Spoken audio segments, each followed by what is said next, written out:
is basically, let me erase this real quick, is basically this info here. And as you went through it, the handout sheet that I gave you guys is something that's in the actual textbook itself. I hopefully gave that to you guys at the beginning of the hour. Yeah. Okay. Hopefully that helped go through. The only weird part about that is understanding the nomenclature of what they're actually writing out in terms of that worksheet there. I want you guys to think of it this way as it's a polynomial divided by a polynomial. The polynomial of the numerator is the nth degree, and the nth degree is the denominator. Okay? There's an m in the word numerator, and there's an n in denominator. Whatever. I shush again. I'm trying to help. So we get it from there. Did you get a copy? Did you get a copy of that? No. So as you go, was anybody not here yesterday besides me and anybody else that was there? Want a copy of that?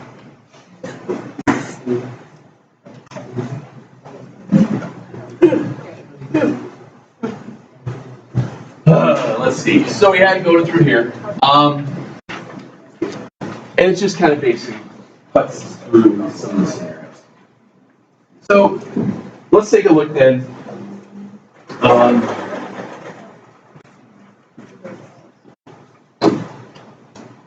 Let's see.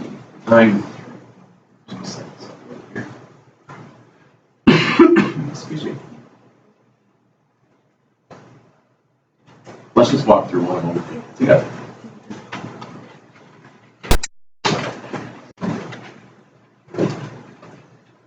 We'll try this one to start.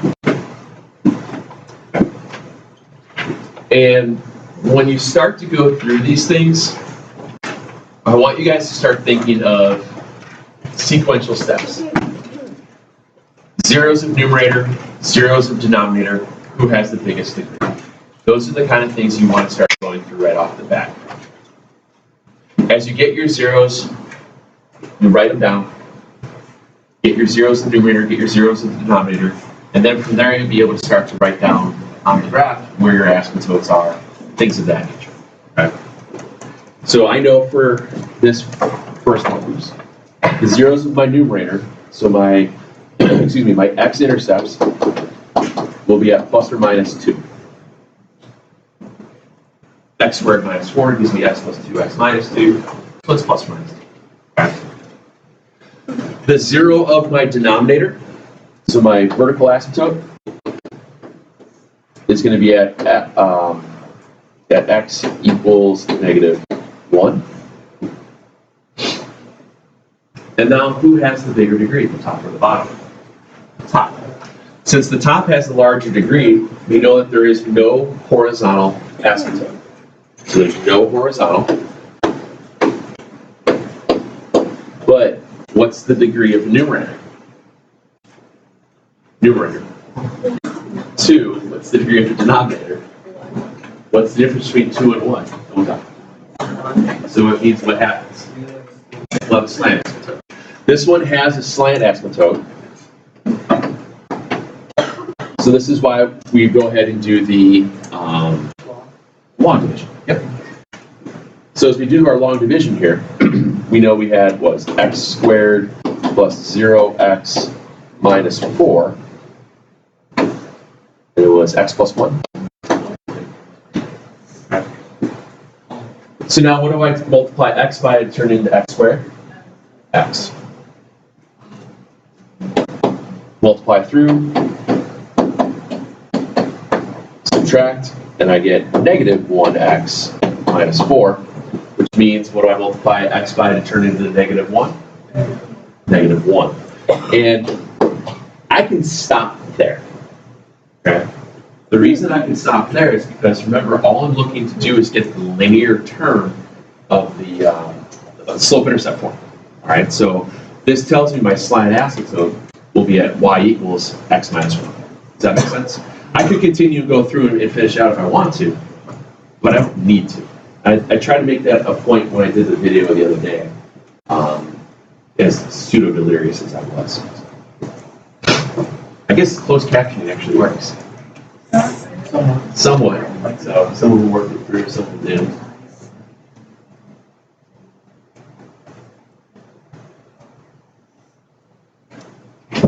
What do you want?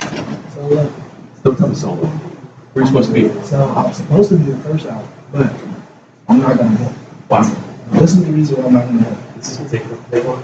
No, it's quick. Waxing the cars. No, look. This is the reason why I'm not gonna go. This is taking too long. Because it's a study hall, right? Yeah, I don't get a grade for a study hall, so I don't feel like I should go. Because like, it's a waste of my time. No, I'm not. I'm gonna help teach. I'm gonna teach the kids. What the hell? Did you hear that? Look, come listen. What beans do you have for breakfast? No, I'm not too. Do you hear that, Anna? Bro, she hears it. See you, Josh. The school's about to blow up. Everybody.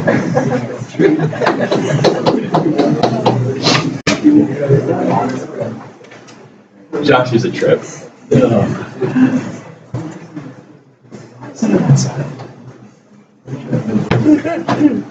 Oh, there it was. So, as you go through this now, there's one other thing that you can plot. What's the other thing that you can plot here without a problem? Y-intercept. I got a y-intercept here. Where's my y-intercept?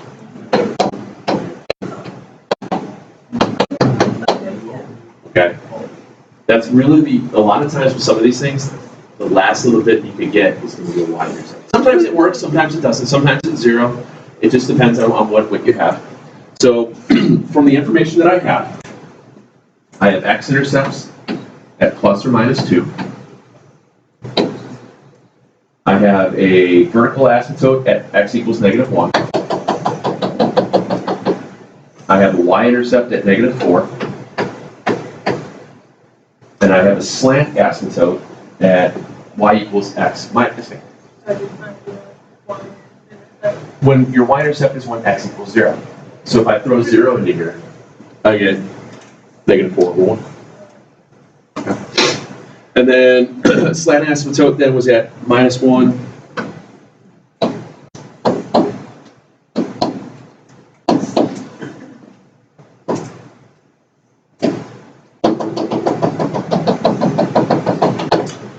And honestly,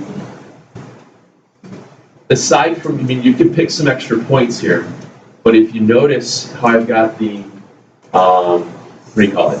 The y-intercept at -4, and then if I'm going to the other side, with the asymptote vertically and the slant there, it's probably going to go up this way, which means we just got to figure out some other point on the other side. But this is where it gets so dicey in terms of where do you go, what points do you pick?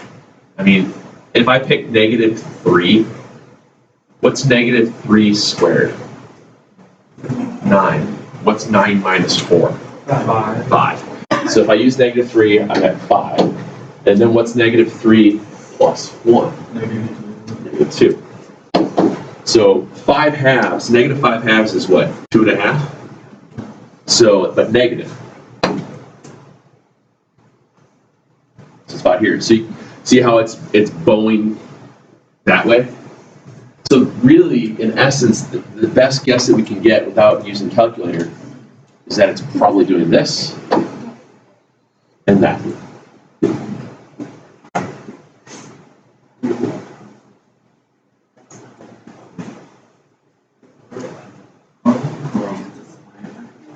This is, yep. The slant asymptote always occurs when you have 1 degree more in the numerator than you do in the denominator. And it doesn't happen. And I tried to make a point of that yesterday, where if it's a 4th degree and a 3rd degree, you're still getting a slant. If it's a 7th degree and a 6th degree, you'll have a slant. Okay? So as long as the degrees are separated by 1, you'll have a slant asymptote. Now, if it was, x to the 3rd and just x, then you wouldn't. You just have no horizontal asymptote. Okay? All right. Again, it's a little goofy because it's tough to get a good idea with some of these things without using a calculator. Try not to rely too much upon the calculator on this. Okay? But notice all the other info you're able to get. You can get everything else that you need. All right. Nick? Nick. All right, so there's your m is greater. Let's see.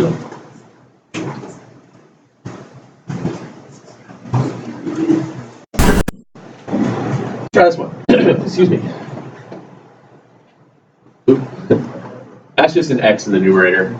The snapshot thingy just made it look weird. Okay.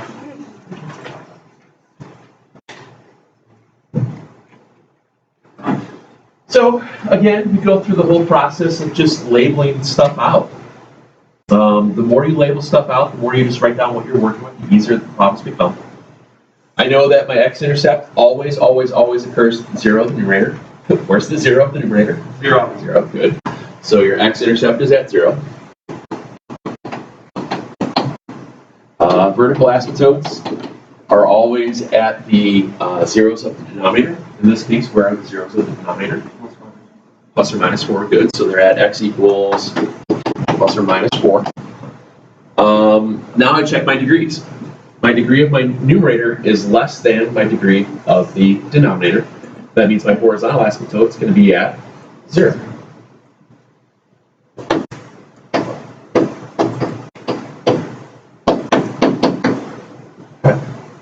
And again, that gives me enough to start.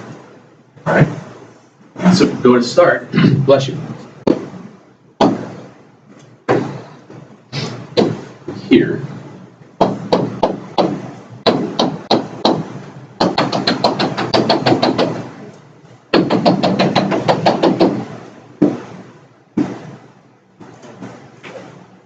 Where's your y-intercept? It's still at 0. It's still at 0.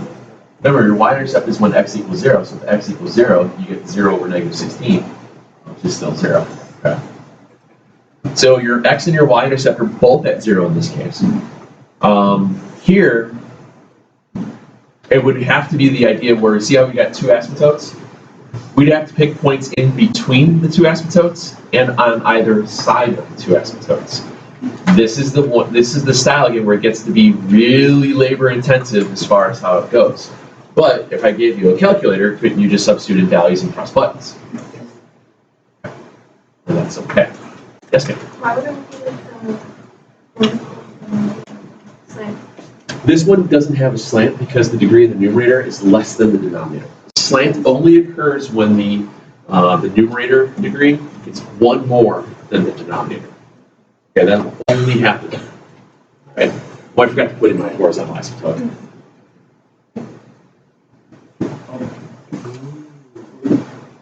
Now, there's a reason why there's a zero. The x-intercept is on the horizontal asymptote because there's a hole in this one, and it's one of those weird things that happens in math. Don't worry about it. You'll learn about it and freak out. I gotta leave some stuff out there for them. Okay. And then again, like I said, this is going to be something that I have to let you guys use a calculator to get all those points for because it's too labor intensive to plug and chug all those points. So you pick points on the inside and the outside of each yeah, yes, sir.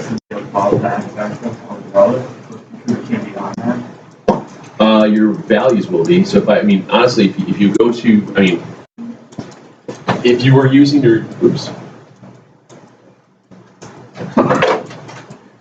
Silly calculator.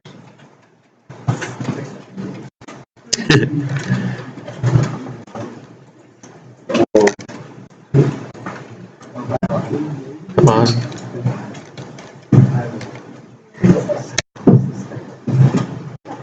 Let's try this again.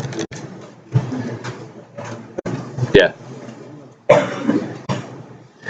What would happen here is, like I said, I'd have to allow you guys to use calculators for this stuff, just because it gets to be too messy.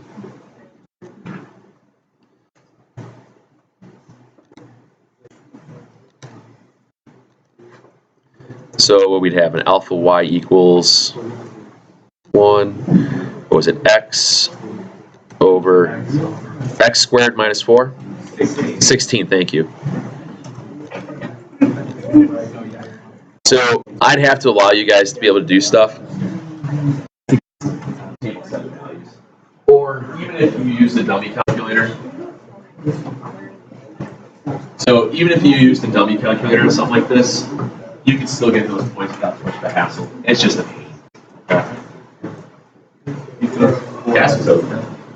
If you use 4, what's 4 squared? You get 16. 16 minus 16 is 0. That's how you get your error. And that's why your errors show up like that in terms of your asymptote. So if you did graph it through, you see how you get your asymptotes through that.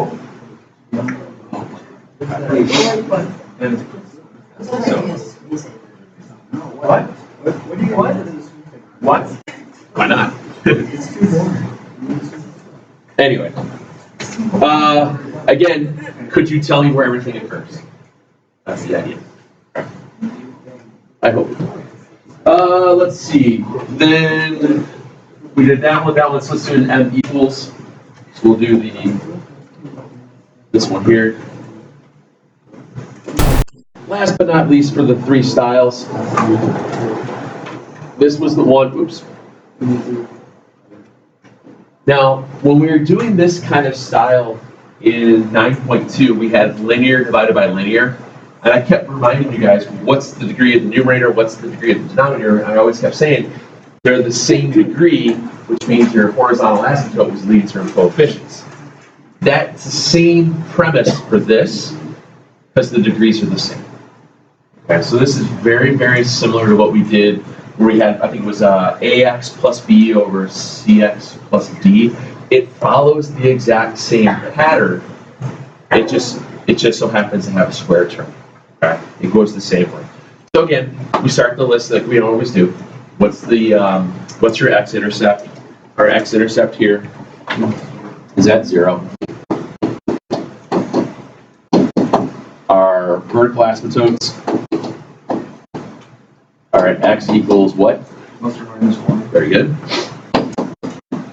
Horizontal asymptote. So our horizontal asymptote, since the degrees are the same, that's where your horizontal is going to be that fractional amount for the leading term coefficients. So in this case, it would be 2 over 1. So your horizontal asymptote's at 2.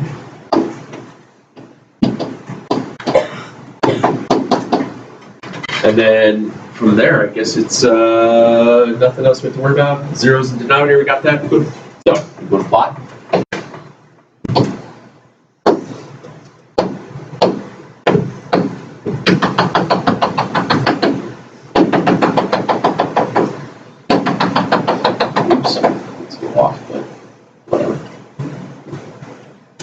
X-intercept at 0.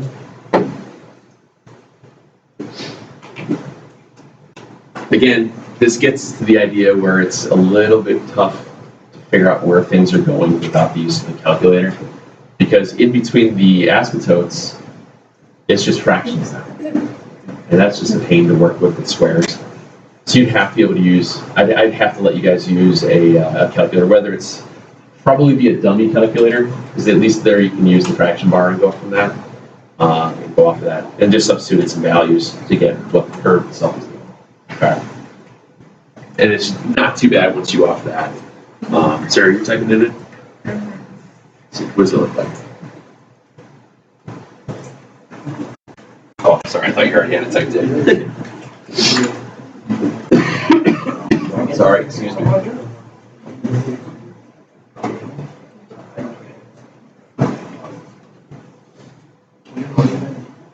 How funky.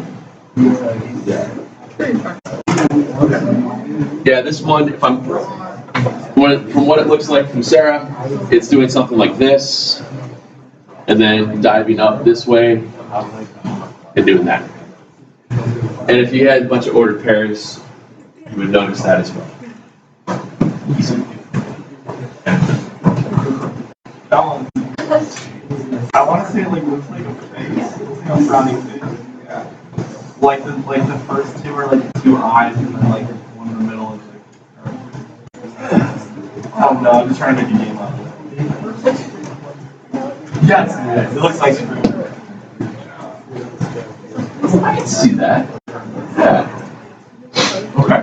So then, last night then, you guys had this first grouping that I drew on there was just identifying all the parts. Again, you can't really graph everything unless you're using the calculator to get the ordered pairs and stuff, but I probably should remind you that in the other ones. So I think it was 11 through 15, just so there's 4 people. Of those first couple that you had to do on there, what did you want to look at? I don't remember the actual ones off on Right, pretty straightforward. When you had the idea for the other ones is I wanted you guys to try to match the graphs. And the trick with those is if you go through without using a calculator, you're not supposed to be using a calculator. Because you'll have to match, what if I had to match graphs later on? And you're going to be SOL. Yeah. Shucks out of luck. So that's why we try to make sure you remember how the things go through. So one of the dead giveaways when you're working with the matching stuff without using the calculator, look for your y-intercepts. Y-intercepts are usually a dead giveaway for what things are happening because those are easy to find. Also, asymptotes. Okay? Asymptotes, vertical asymptotes. Those are also very, very quick to find. So if I'm looking at the first one, there's no vertical asymptotes there because there's no real zeros. Which one of those doesn't have an asymptote? Hey, should have been that easy. The next two have the same asymptotes, so that means you have to do a little bit more looking into.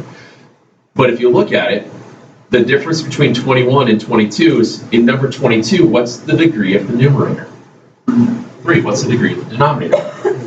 So that means there has to be what kind of an asymptote? A slant. Which of the last two have a slant asymptote? B. It's a lot faster to do that than it is to try to use a calculator. Okay. When you look at it,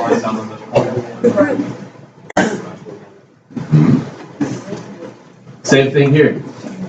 As you go through those, right off the bat, you'll notice one of them isn't going to have a vertical asymptote. 24. 24 doesn't have a vertical asymptote because there's no real zeros. Excuse me. All right. That's where you can match that one out with A.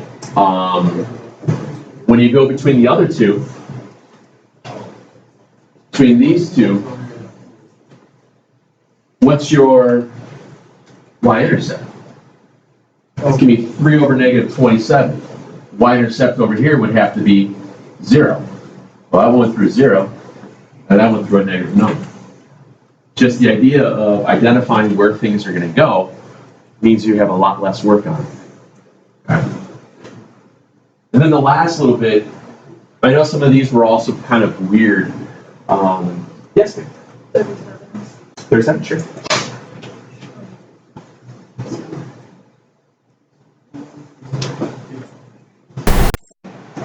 So 37, that's not really factorable to get zeros in the numerator, is it? No. You could try to use polynomial or synthetic division to figure out where you can get it, but your terms would be 1, -1. It's not going to get you to any of that. So we don't know about our zeros for the x-intercepts, but we can figure out our vertical asymptotes. Our vertical asymptotes are going to be when you factor the denominator, so it'll be at 0 and 4. Okay. That gives me the zeros of the denominator.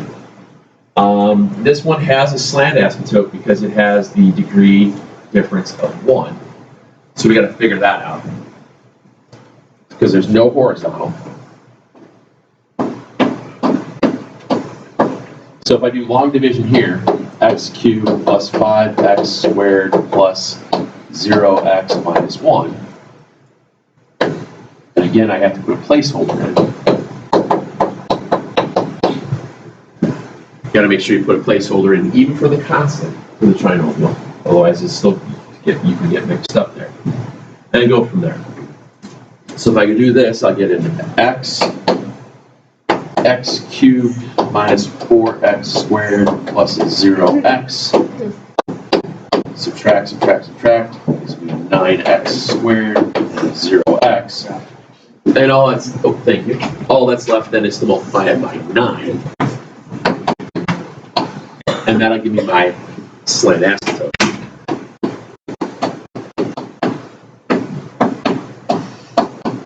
Okay. So this one just kind of stinks because you have to have the calculator to substitute a bunch of values aside from just those. So if I did that,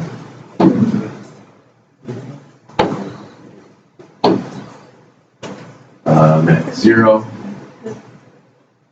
4. Slight asymptote goes at 9.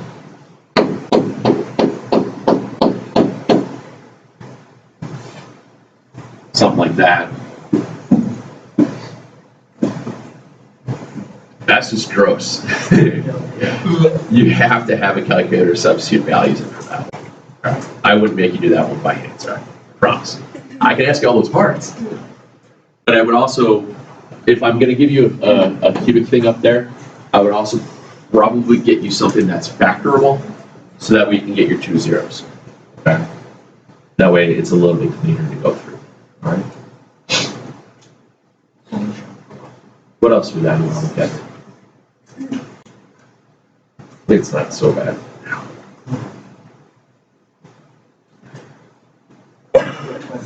What do you got? No, it's just like, I just got thinking.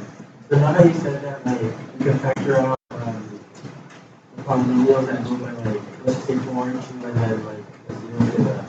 Yeah. So would it be possible, like, just taking, like, 3 into the, like, 1.5, like, that power and then You can. what is theoretically what you're saying, like, It would. But the 1.5 power.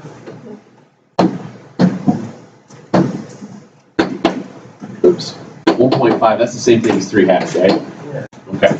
So that is, let's see.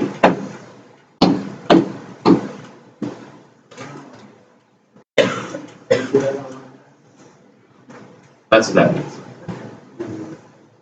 Because anything to the 1/2 power is a square root. We'll get to exponent rules. I think that's the first thing we do second semester. You know, tons and tons of exponent rules and fractional exponents and things like that. Google. Oh, there's always graphing. There's graphing in everything we do. Every unit has graphing. Every one. These will graph radical functions. After that, we'll graph exponential functions. After that, we'll graph trig functions. I don't know why equals. What? Why? That's what it is.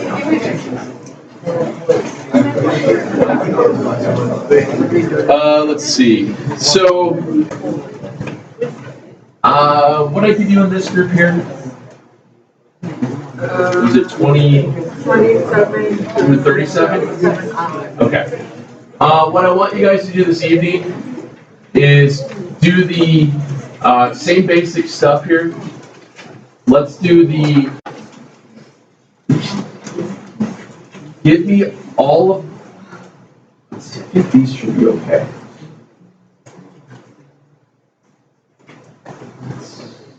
No.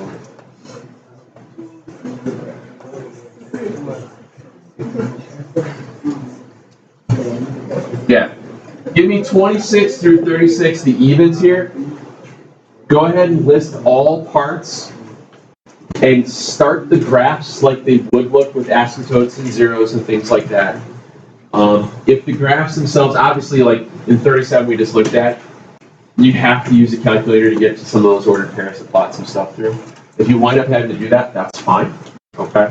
But I still want to make sure you understand how to set everything up, okay? We'll go 26 to 36, the evens in that one, because we did the odd ones yesterday. We'll work through those and see how we do, okay? It's the same stuff as yesterday. Same section, same thing. I don't know what page number that is, whatever the PDF file it is, all right?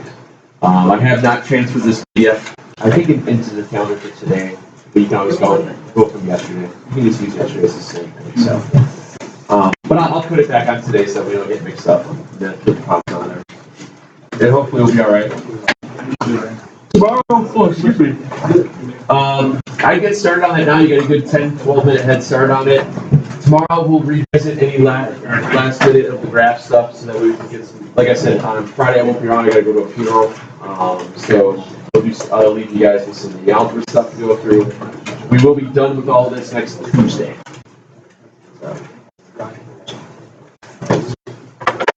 After this stuff,